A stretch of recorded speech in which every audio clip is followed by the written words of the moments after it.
All right, guys, it's done.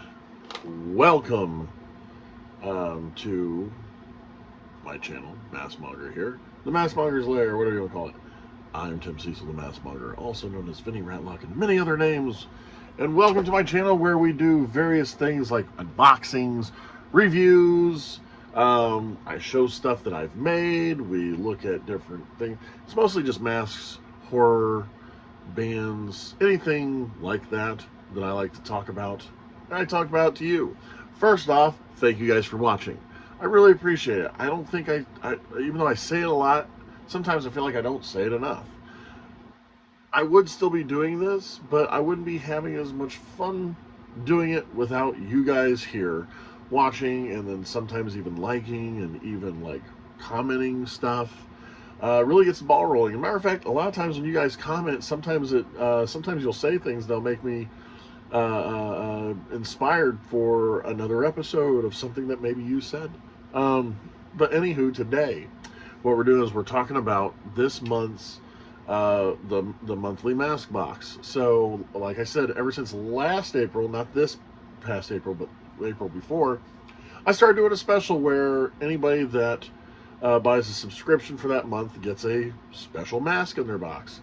Usually between a value of like $100, $135 that I normally sell them for. This year, or this month, the theme was Floyd. And so if you guys know Floyd, then one of the things that pops in your head is probably Pink Floyd. And if you guys know Pink Floyd, you would think of maybe Pink Floyd The Wall. Because some of you guys may be like, I don't understand what a mask has to do with Pink Floyd. Well, if you remember the movie Pink Floyd, you would also remember that the movie Pink Floyd The Wall. Anyway, in that film, when people become fully conformed and they're like sheep or anything like that, they get a specific face on them, like that one. And so, like, you see it with another Brick in the Wall Part 2 during the school, where you see the kids being put through. It's basically like, you know, the giant meat grinder and stuff. First, you see the kids in their desks and stuff. They go through this little machine. They come out and they have just these blank, weird faces. And then you see it again right before Run Like Hell.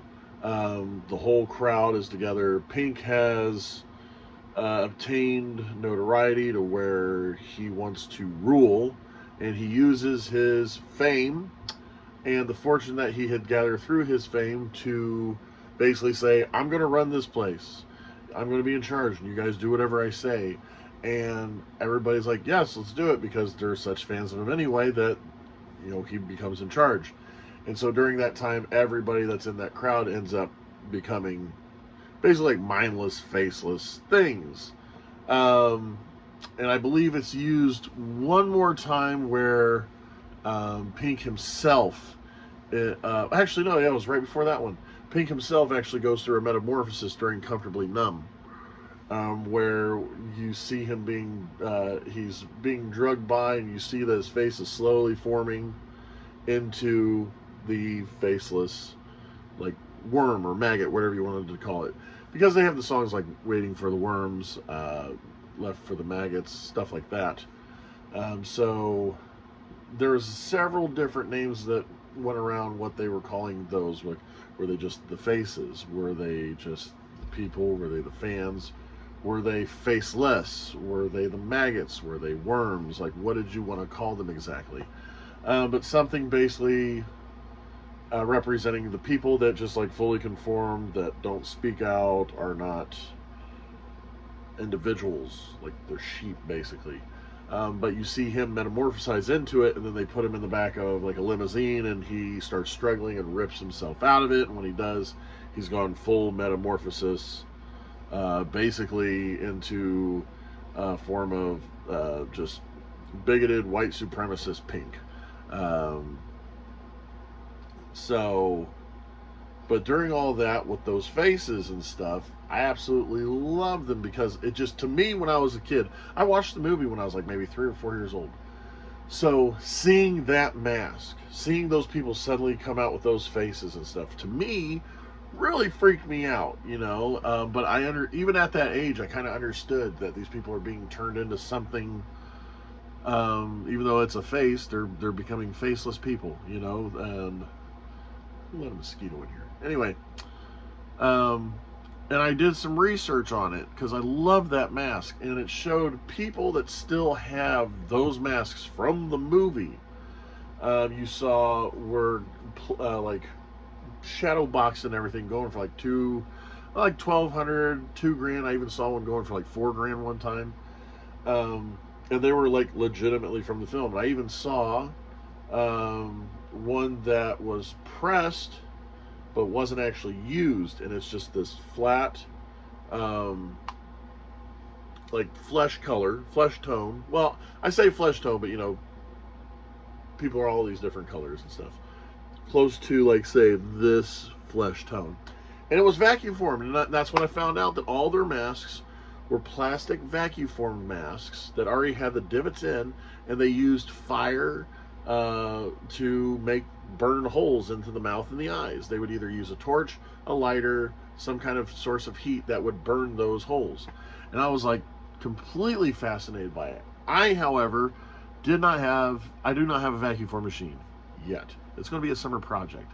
So for the time being, I'm like, well, I don't have a vacuum form machine. I'd still like to make these masks. Guess what I decided to do? I decided to sculpt it, and I did. I sculpted it. We did the mold. We did the cast of it. All right, here we go. We just did the powder in it to make sure, and it's already pulling itself loose on its own. Got that little nub right there. We're gonna have to trim that off. Hopefully it won't cause any damage or holes or anything. So you pulled it off all the edges. I like how that turned out. Yeah, look at that, Maskmonger 2025. Pull that loose. Boom. Look how easily that came off. That's amazing. We did do an alteration to the mask. Instead of having that deeper in little sections, we just evened that all out. Yeah. So that's one that we just pulled. Hold on, I'll put it up over here. This is one we just pulled. Boom. We cut the eyes and the mouth out. We did the paint job. We used muck wash by Maskmonger, which is still available. You can get it on Etsy.com right now. And then I put a mesh on the inside and stuff to black out the eyes and the mouth. Now, in the movie, they don't do that, but their holes are so tiny that the kids really didn't move around a whole lot because they had very limited vision. I wanted to put a little more vision in this mask, but still conceal all that, so I put the mesh on it. And this, I also did a leather strap. I love doing the leather straps recently, like the belt style straps. Now, I will say it is not fully completed yet because, and I'll show you why, but this is what I got right here. Boom. This is the worm. I believe this is the one I've named it this style, Worm. This is Worm. And I love it. You know, I'm a big Pink Floyd fan, so Pink Floyd The Wall, and the only reason why I'm not saying it's done yet is I'm going to take a small piece here to put around this so you can slip the excess hanging out there so it's not just, you know, flipping around. So that's all I got to do left to that. But it's a wonderful piece. Look how weathered it is and stuff. It did all the weathering. Basically took the muck wash, mixed it in with a little bit of clear latex and whatnot to put together. And it did. It came out really well. I'm really happy for it. This is the first one of its kind, and it is going out on its way to Desperado. Desperado is one of the people that bought in for this month. Trying to come up with a theme for next month. It's going to be awesome. But, I mean, just look at that. It's exactly how I was envisioning it. And I'm thinking about doing a variant tonight. Because, like, when I was looking at it, I was like, kind of reminds me of the Scream. And I'm like, what else reminds you of a Scream mask? Did I just say Scream mask? So I may be doing a ghost face variant where I'm going to paint it like white, maybe even glow in the dark with the eye holes, mesh, and everything like that, and then actually attach a hood to it. That might be kind of fun. I may actually do that. Who knows? I do that maybe, I don't know, Nightshade or Windy Horror or something like that. Might be interested in something like that. Who knows? But I hope you guys liked it. And if you want one, I can make them. They're available. And you know what? Just like how they did all their masks in Pink Floyd The Wall, I will do everyone differently somehow. So not every single one is going to look like. Maybe I'll do one completely clean. Maybe I'll do one where only you see the little darkened areas with the mesh. Maybe I'll do it and I won't cut a circle. I'll cut like triangles or something into it. I don't know how I'm going to do it, but that's kind of the fun of this. So yeah, these are currently available. If you're wanting one, you need to hit me up and buy one. If you're a Pink Floyd fan, this is something you definitely want. So I'm going to get off here, guys. But just remember, all in all, you're just another brick in the wall. I wanted to say like brick in the wall, but anyway, I did. So you just have to deal with that. Waking up to a cold sweat in my own bed, can shake the images within my head. Demons dancing, people screaming, walls covered in flesh and blood. I'm being chased by something coming out of the mud. Legs like a spider, wings of a bat, claws like razors, eyes like a cat. I try to get away, but the mud slows me down. I feel its teeth in my spine as it takes me to the grave.